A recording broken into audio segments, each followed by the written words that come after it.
All right, now it's time to program the change background button. So we're going to go over there and we're going to say, hey, anytime this button has been pressed or this sprite has been clicked, what we're going to do is we're going to change the backdrop. All right, so just go over here to next backdrop, and I'm going to explain what the backdrop is in a second. So the next backdrop refers to the backdrops over here. So if you just click over here on this backdrop and go over here on the backdrops arena, it's basically showing you the background that you have for the whole program.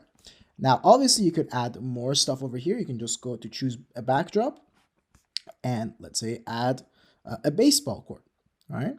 Or you could add something else. You can just add a whole bunch of stuff, right? So what you want to do though is that, as you can see, because we've used the top part of the program to be our working desk and our area where we put all the buttons and all the paints, it's actually going to interfere with what we're putting here. So we need to select everything and make them smaller a little bit. So make sure you have this tool selected. Just select everything and just make it smaller.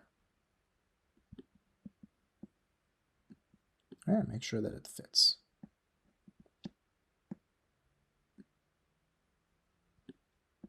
So we're gonna go there. I'm just gonna make it a little bit smaller.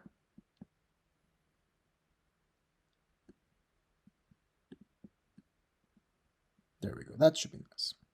And just make sure that it looks nice over here. And once it's good to go, then you can go, maybe we can bring this up a little bit more.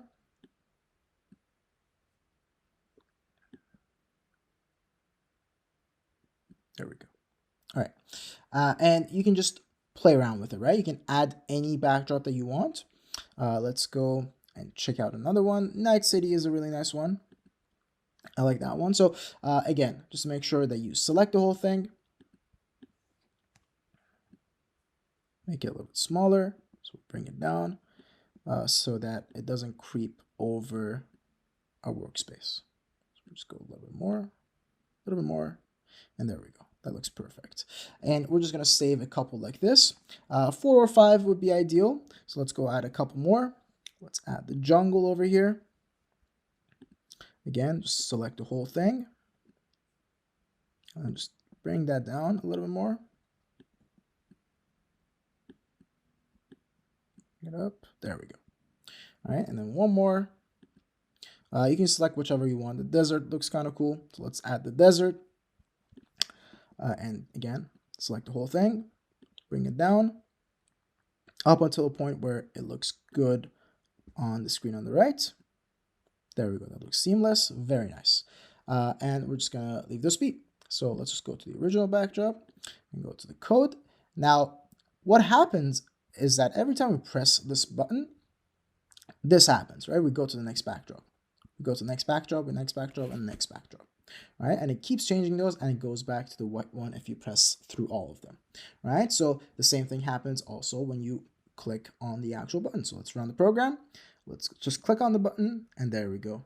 Changes the backdrop, and then we can just start drawing on the baseball field, or we can just start drawing on this city street. So we can just draw maybe a car or something, or maybe just people walking by. Right, we can draw whatever you want.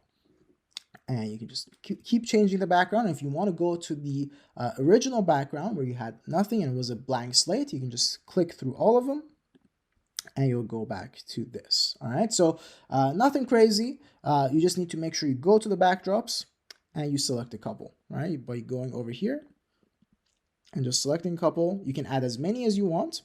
And you can even upload your own pictures if you want to use them as backdrops, or you can just use the stuff that is already there and just have those be for the background. All right, so make sure that that all works, and that's about it.